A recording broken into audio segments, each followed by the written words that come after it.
Goedemorgen gemeente, hartelijk welkom in deze dienst, waarin we het heilige avondmaal mogen vieren. Ook van harte welkom voor hen die met ons verbonden zijn via de livestream. De bloemen gaan als groet van de gemeente naar Sjouke Bruning van de Kammingaweg 28. We wensen hem en zijn vrouw veel sterkte toe. De eerste collecte is bestemd voor het werelddiaconaat in Bangladesh. De tweede collecte is bestemd voor de kerk. Onze voorganger is Tietje Hipma en lector is Teun Bontekoe. Dat ben ik dus. Organist is Otto Roelofsen en na de dienst is het koffie. Ons intochtslied is Psalm 100, vers 1, 2 en 4. En we zingen dit indien mogelijk staande. Dan wensen we u een gezegende dienst toe.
Ons hart keren naar God.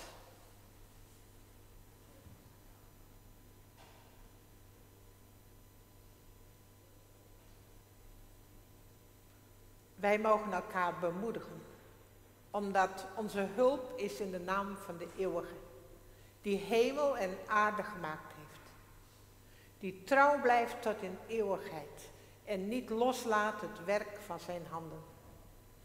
Genade zij u en vrede van God onze Vader, van de Heer Jezus Christus, in de gemeenschap van de Heilige Geest. Amen.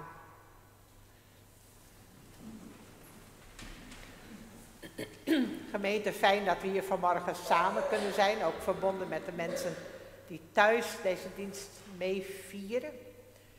Het zou dus vandaag dat het koor mee zou zingen in de kerkdienst. En dat gaat niet door, omdat Sjouke Bruning weer ziek is. Dat is ja, heel jammer. Het is jammer dat het koor niet mee kan zingen, maar het is nu natuurlijk nog meer jammer dat het niet zo goed gaat met de gezondheid van Sjouke. En we hopen dat dat weer beter mag gaan. Er stond van de week, er komt iedere week een nieuwsbrief van de landelijke kerk. Die komt zo via de mail her en der binnen. En deze week iedere keer staat er een klein artikeltje in over het een of het ander. En deze keer ging het over het begin van de kerkdienst. Hoe beginnen wij de kerkdienst? Sommige kerken beginnen ze zoals wij, de meeste kerken trouwens denk ik, met welkom en mededelingen van de ouderling die de gemeente welkom heet. En dan begint het met een lied of het onze hulp, zo hebben we het vanmorgen ook hebben uitgesproken. Onze hulp is in de naam van de Heer, van de eeuwige. En toen was, in dat stukje ging het erover van, hoe begroeten wij elkaar nou? Doen wij dat nou of doet God dat? En nou, daar kun je natuurlijk een heel gesprek over houden. Nou is er een Facebookpagina waar predikanten en kerkelijke werkers op zitten en die gingen daar ook over praten. En er was één dominee en die zei, ik begin elke zondagmorgen met morgen zondaars. Nou, dat vond ik eigenlijk ook wel heel mooi. Morgen zondaars. Ja, ik denk dan zijn we op een mooie plek. Dat we als zondaars allemaal bij elkaar zijn. En dat we alles weer mogen zien in het licht van de genade. Dus ik hou het af vanmorgen maar op. Morgen zondaars. Dat past ook mooi bij het volgende lied wat we na het gebed gaan zingen. Jezus wil je meeskomoed zien. En dat eindigt in het vierde couplet met Deel het feest van heel gezonders. Geen te gast bij God de Heer. Het is een feest voor heilige zondaars. Nou, heel mooi. Zullen we samen bidden aan het begin van deze dienst? Dank u wel, God, dat we hier samen mogen komen, precies zoals we zijn. Met alle licht- en schaduwkanten. En dat u ons helemaal aanvaardt zoals wij zijn. Als uw kinderen. Dat wij gewoon bij u mogen komen. En dat wij uw liefde mogen ervaren. En dat we zo mogen opleven. En dat we zo mogen groeien als kinderen van u. Door te luisteren naar uw woorden. Door te proeven van het brood en de beker die Jezus ons geeft. Wij bidden God dat we dat mogen ontvangen met hart en ziel. Wij komen bij u met ons eigen leven en met het hele bestaan van deze wereld, van uw schepping. En er is zoveel gebroken, God. Er is zoveel strijd en onvrede. Er is zoveel onverschilligheid. Zoveel boosheid. Zoveel verdriet. En wij bidden God, ontferm u. Ontferm u over deze wereld. Ontferm u over ieder mensenkind. Ontferm u over ons. Amen.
gaan straks lezen een stukje uit het Marcus-evangelie. Marcus 1, nog steeds Marcus 1, vers 29 tot 39. Dat is ook, ja, dus deze tijd lezen we, staan op het rooster, allemaal lezingen uit Marcus. We zijn nog steeds in hoofdstuk 1, maar er is al een heleboel gebeurd. Dat is het Marcus-evangelie. Het is het kortste evangelie, maar er gebeurt dan in die korte tijd heel veel. Marcus 1, het begint gelijk met evangelie van Jezus Christus. Daar begint het. En dan over Johannes de Doper. En over dat Jezus de woestijn in gaat. Of eerst gedoopt wordt natuurlijk door Johannes de Doper en dan de woestijn in gaat. En dan wordt er verteld dat hij in de synagoge komt. En dat hij een boze geest uitdrijft. En dat hij mensen onderricht geeft, vertelt over het koninkrijk. En dat de mensen stom verbaasd zijn en dat ze zeggen, wat is dit? Dit is iemand met gezag. Anders dan de schriftgeleerden en de farizeeën. Iemand met gezag. Je voelt dat daar kracht van uitgaat. Nou, en daarna komt het stukje wat we zo meteen gaan horen, dat Jezus door de dorpen trekt.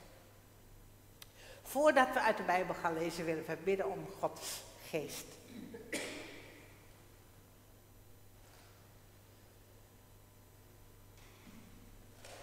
Heer onze God, dank voor uw woord. Uw woord dat licht en leven schept. Uw woord dat mens geworden is vlak bij ons in Jezus onze Heer. Uw woord dat binnen wil komen in onze harten, in onze levens. Om ons te vormen naar uw beeld, uw kinderen. Wij bidden God om uw Heilige Geest, dat wij open mogen zijn voor dat woord. Dat wij dicht bij u mogen leven. In liefde voor elkaar. Amen.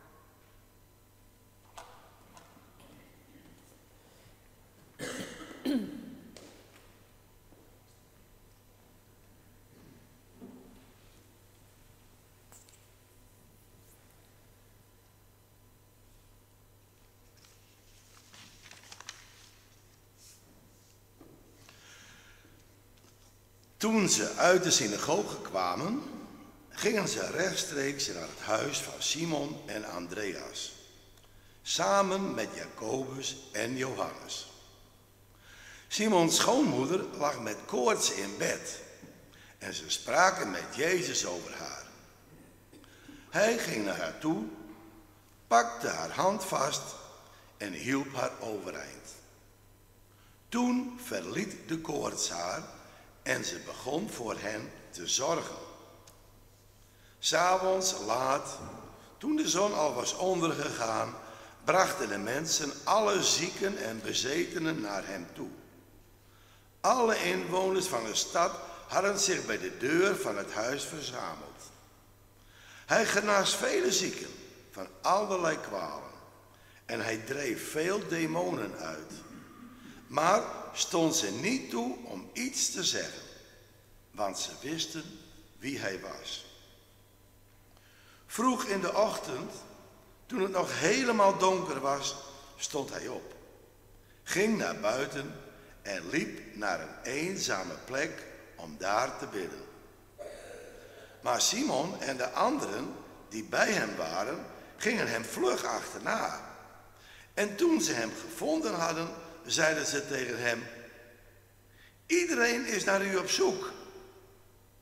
Toen zei hij: laten we ergens anders heen gaan, naar de dorpen hier in de omtrek, zodat ik ook daar het goede nieuws kan brengen. Daarvoor ben ik immers op weg gegaan. In heel Galilea bracht hij het nieuws in de synagogen en dreef hij demonen uit. Zingen we nu een lied en Jezus die op alle merken. De wijs van Psalm 91a.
Gemeente van onze Heer Jezus Christus. Op het eind van het gedeelte wat we gelezen hebben, daar zegt Jezus, wij moeten ook naar andere dorpen gaan. Om daar het goede nieuws te brengen, want daarvoor ben ik immers op weg gegaan. Het goede nieuws brengen, daarvoor ben ik op weg gegaan. En 1 hoofdstuk verder in Markus, als er alweer van alles is gebeurd en Jezus mensen heeft genezen en in gesprek is gegaan met de Farizeeën en nog meer. En als hij bij Levi, de tollenaar, is binnengegaan om te eten en te drinken, dan zeggen de Farizeeën, wat moet dat daar bij die tollenaars en zondaars? En dan zegt Jezus dus, ik ben niet gekomen om rechtvaardigen te roepen, maar zondaars. Dus daar zijn we, morgen zondaars. En dat is heel bijzonder. Dat het zo is dat Jezus gekomen is om overal het goede nieuws te brengen.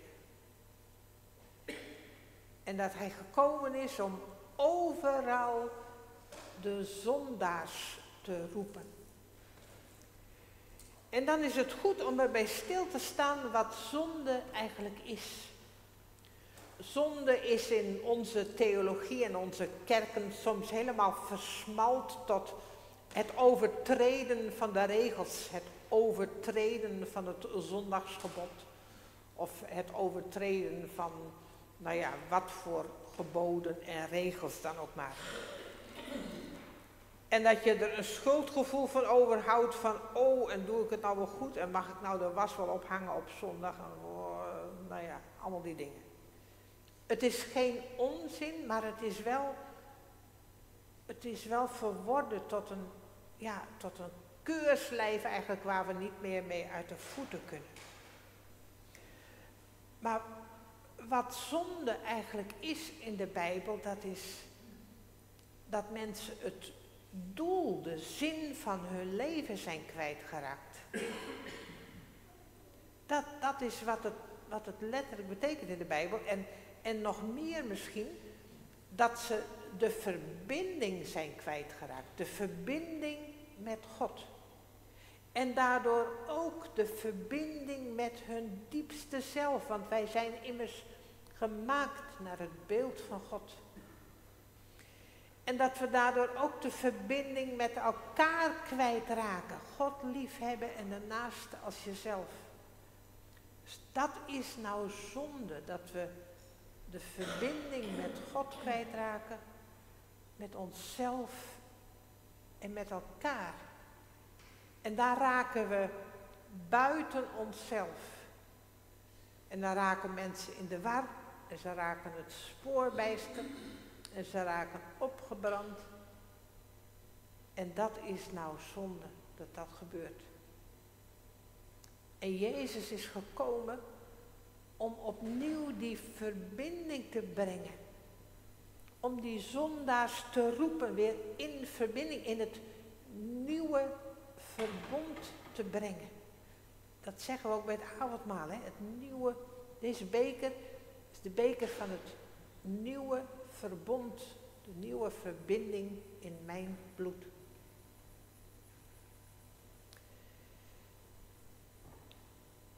Je kunt het heel goed zien bijvoorbeeld aan dat verhaal van de verloren zoon. Dat is het letterlijk, hè, dat de verbinding kwijt is, dat die verloren zoon heel ver weg is en dat uiteindelijk hij terugkomt. En dat de vader hem tegemoet snelt met open armen. En daar wordt de verbinding hersteld. De vergeving van zonde. Dus die afstand wordt losgelaten. Vergeven is loslaten. En dat er opnieuw verbinding is. Dat is wat we heel speciaal vanmorgen vieren met het avondmaal. Dat we daardoor opnieuw in verbinding komen met God. Ook met ons diepste wezen. En met elkaar. En dat zien we ook in het verhaal wat we vanmorgen hebben gelezen, kun je dat terugvinden. Midden in het verhaal, daar staat, vroeg in de ochtend, toen het nog helemaal donker was, stond Jezus op, ging naar buiten, liep naar een eenzame plek om daar te bidden. Kijk, daar zoekt hij de verbinding met zijn Vader.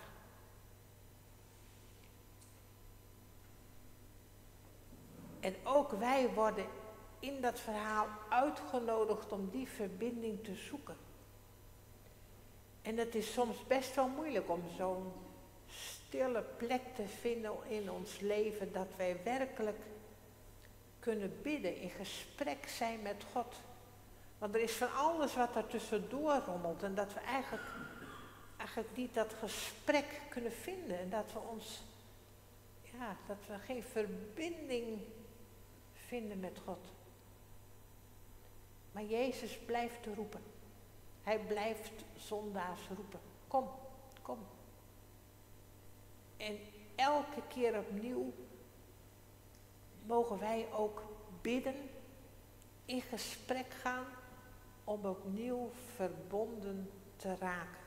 Dat is het midden van het verhaal.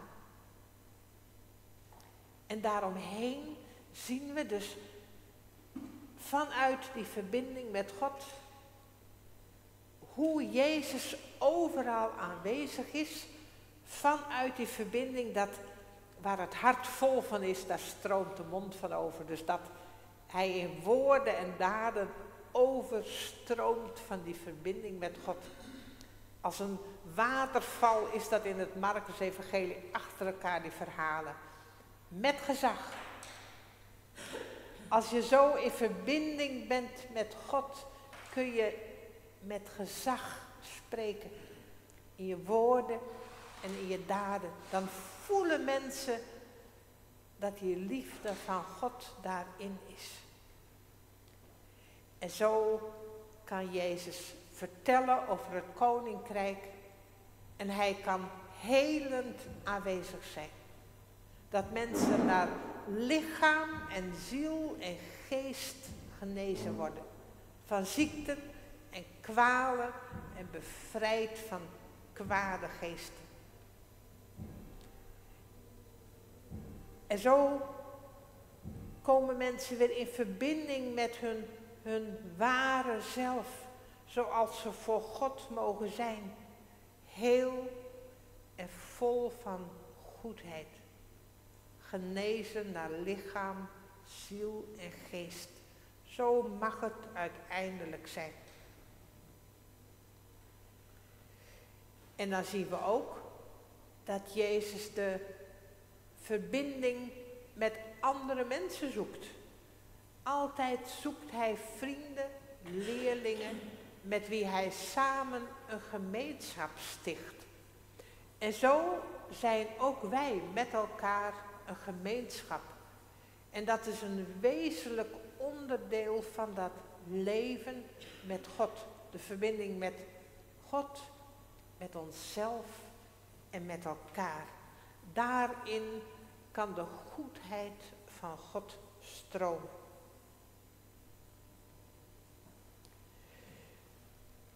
En zo worden wij vanmorgen verzameld als een gemeenschap rond de tafel. Die ons herinnert aan het paasfeest dat Jezus vierde met zijn leerlingen.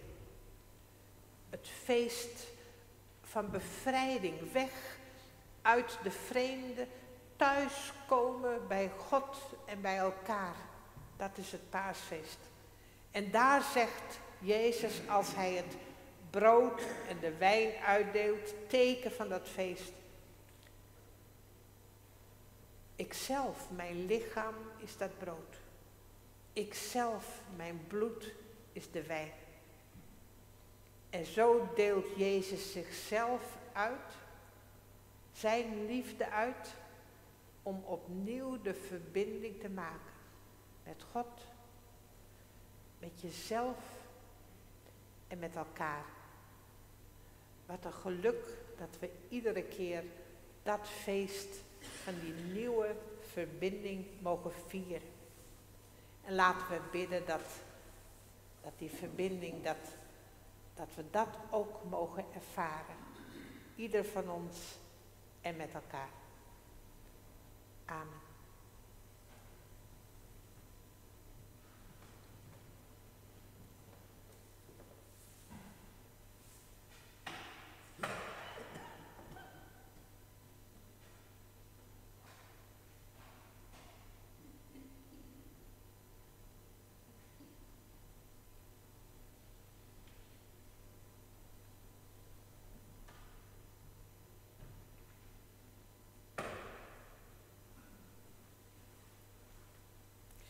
We willen nu met elkaar een lied zingen. Uit Johannes de Heer, 108. Leid mij, Heer, o machtig heiland.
Wij mogen nu samen danken en bidden. En ik wil jullie ook vragen of jullie nog iets willen noemen voor de dankgebed of voor de voorbeden. Dan is daar gelegenheid voor. Het is wereldkanker. Ze hebben vooral mensen moeten me zeggen. Maar kanker. Ja, wereldkankerdag. Ja, is goed. En dan heb je mensen die depressies. Ja, maar meestal. Die boven zitten dan op zo'n mooi beeld. Ja, ja. Ik kan luisteren naar die samen bij de beeld is. Ik dacht ik wel eens even, ja, gisteren iets bij, daar weet je wel wat van haar is. Nou, ze hadden het perfect goed. Ja, Ze zei dat is iemand die het best zou. ja. Ja, dat is, hebben jullie dat gezien in het echt of in de krant van dat beeld wat er in Balzwart staat, hè? Stille strijd heet het beeld. Het is een jongen die helemaal in elkaar gedoken zit met een grote gele cape of trui aan. En dat gaat over jongeren die onder depressie lijden of zelfmoordpogingen hebben gedaan. Natuurlijk heel ingrijpend. Maar daar vraagt het aandacht voor. Ja, dat is goed om daarvoor te bidden. Ik zou zelf nog willen noemen dat er in verschillende landen opnieuw protesten zijn van boeren. En ik dacht, ik zou willen bidden voor wijsheid en inzicht. Dat we kunnen bedenken met elkaar hoe dat nou een weg moet vinden. Daar zou ik voor willen bidden. Zullen we samen bidden?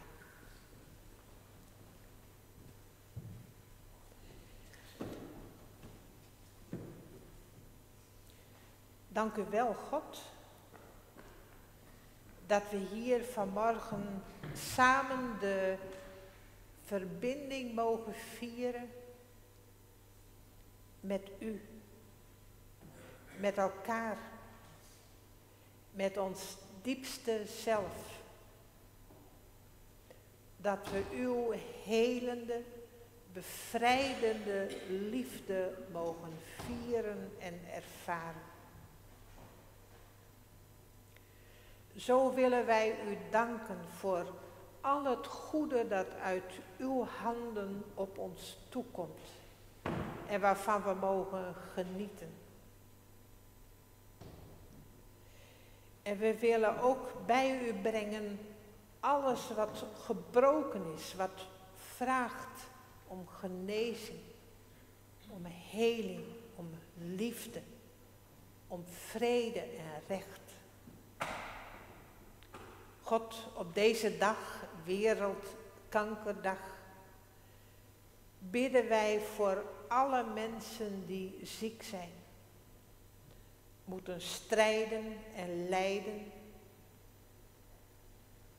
verlangen, diep verlangen naar genezing, naar heelheid. Zo brengen wij ieder bij u, God, vertrouwend op uw genezing. Wij bidden, God, wij denken aan dat beeld, die stille strijd. En wij bidden voor alle mensen, voor jongeren en voor ouderen, die lijden onder depressie, die geen weg meer weten, geen toekomst zien. Zichzelf niet meer kunnen vinden, u niet kunnen vinden, anderen niet kunnen vinden. Mensen die lijden. Wij bidden, God, dat er aandacht mag zijn voor elkaar. En dat mensen liefde mogen voelen. Wij bidden voor deze wereld, God. Wij bidden voor de boeren in alle landen. Ook voor de strijd die er is en alle vragen. Wij bidden om wijsheid, om inzicht, om rechtvaardigheid. Heer, dat er een weg mag zijn dat wij in vrede goed met elkaar kunnen leven. Zo bidden wij ook voor de plekken waar oorlog is, waar mensen in nood zijn, geen veilig heenkomen vinden, moeten vechten. Wij bidden om uw vrede. Wees met ieder mensenkind. En in de stilte, God, willen we bij u brengen wat een ander niet kan zeggen.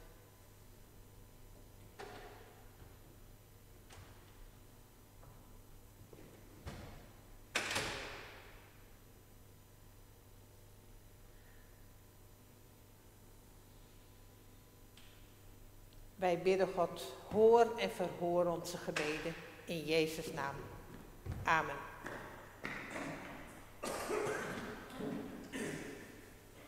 Dan is het nu tijd voor de collecte en daarna mogen we met elkaar de maaltijd van de Heer vieren.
Avondmaal vieren. Ik vind het wel mooi om even te vertellen, want Janneke en Tirza die zijn ook in de kerk. En jullie mogen straks ook meedoen, hè.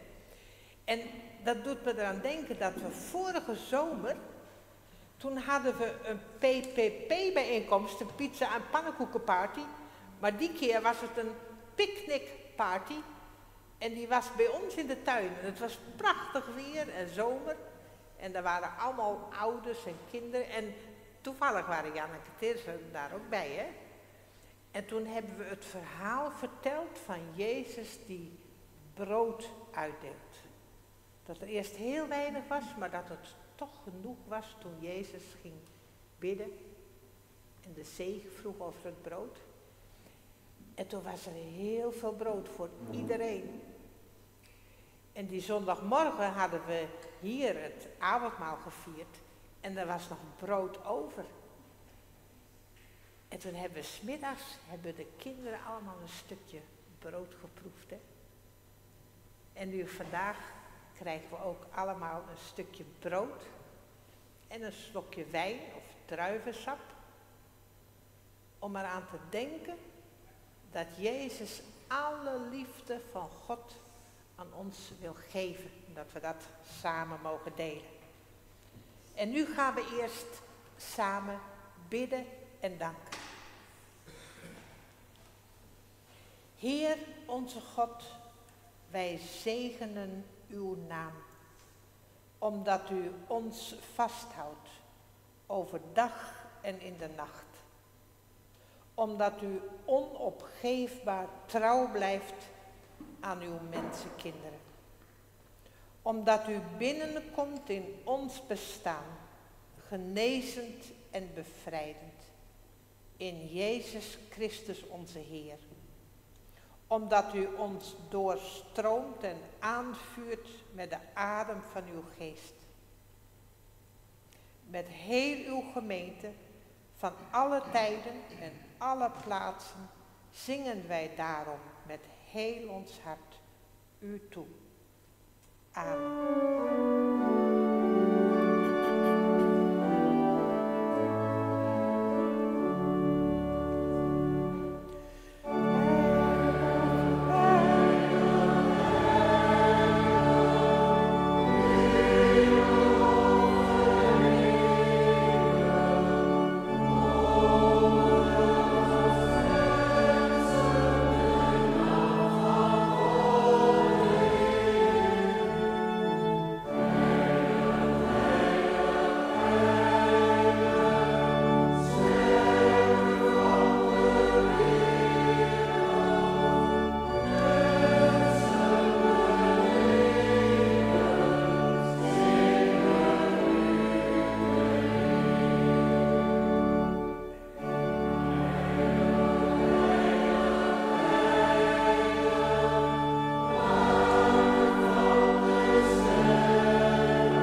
We zegenen Jezus onze Heer.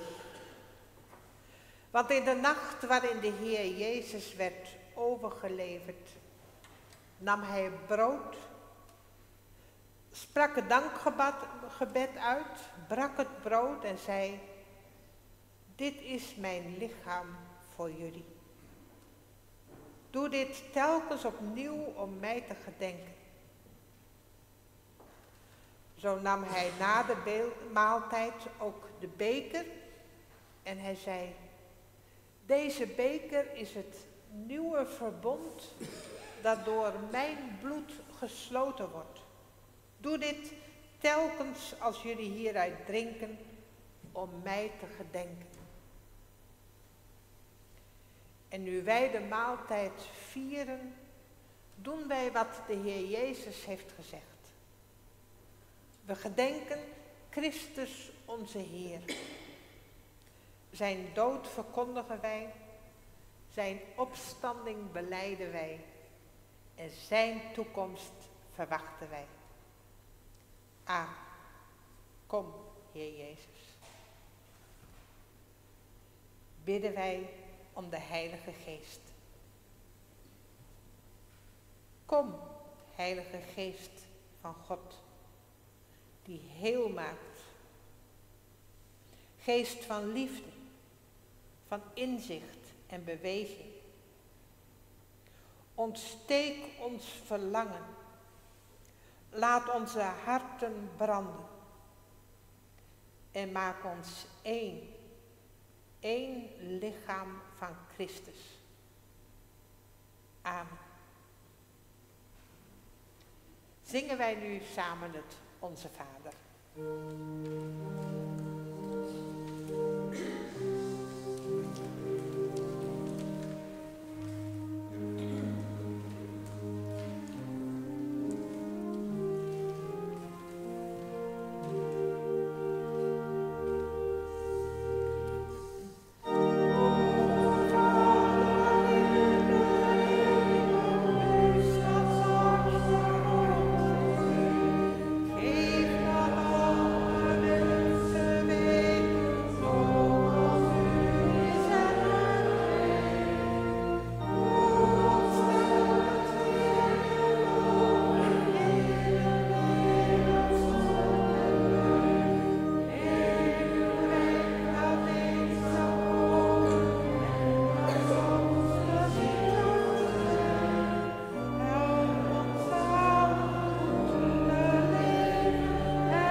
Dan komen we nou bij elkaar in de kring.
En nu zijn we allemaal met elkaar in de kring.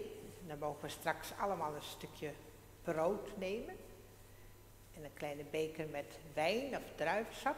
En als de diakenen dat uitdelen, dan wachten we even tot iedereen iets gekregen heeft. En dan gaan we het opeten en opdrinken. Zo mogen we samen delen van de liefde van God in Christus onze Heer. En in deze kring mogen wij elkaar groeten zoals Jezus ook zijn vrienden groette op Pasen. De vrede zij met jullie. De vrede van Christus. De vrede van Christus. De vrede van Christus.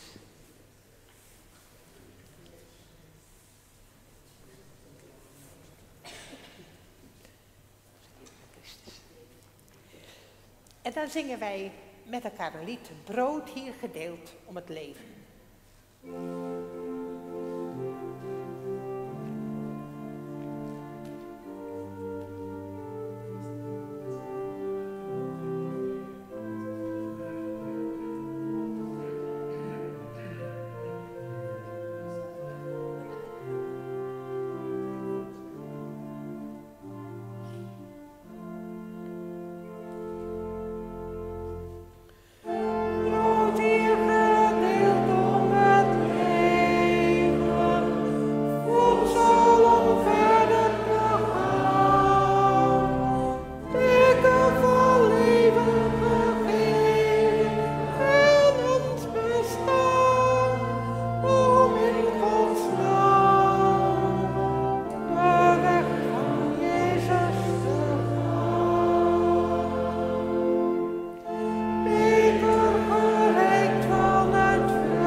Het brood dat wij breken is gemeenschap met het lichaam van Christus.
Neem dit brood, gedenk en geloof dat het lichaam van onze Heer Jezus Christus gegeven is tot een volkomen verzoening van al onze zonden.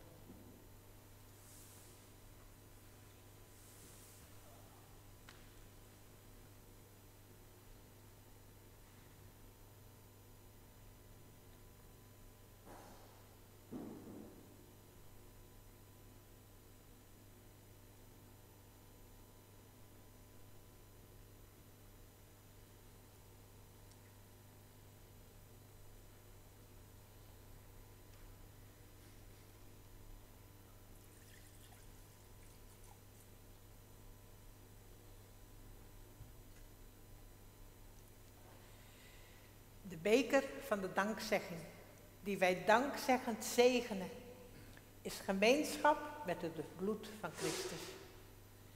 Neem die, drink er allemaal uit, gedenk en geloof dat het kostbaar bloed van Christus gegeven is tot een volkomen verzoening van al onze zonden.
Drink dan de wijn van het koninkrijk.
Zullen we nu samen danken.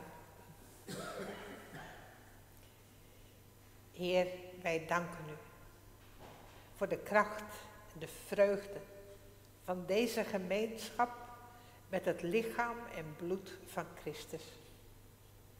Voor zijn tegenwoordigheid in ons en bij ons, elke nieuwe dag.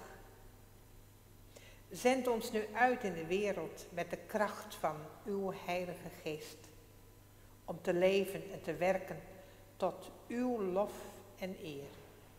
In Jezus' naam. Amen. Wij willen nou maar eens een lied, dus danklied jongen. Nou wil ik van Jezus leefde jongen.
Wij zijn haast aan het aankomen van deze tjeest. Fijn dat je weer aan je bijlke wint.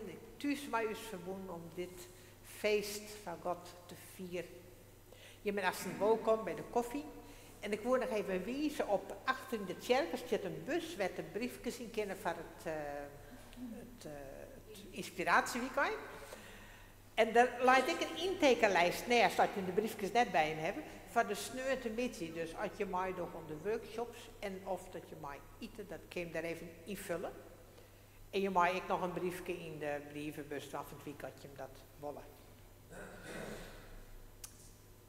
En dan, dat is sneeuwen. En als het nou is, dan hebben we om 10 uur een tjest in Piersteen. Dat vind ik wel een hele bijzondere tjest. Dus daar ben je al hartelijk welkom.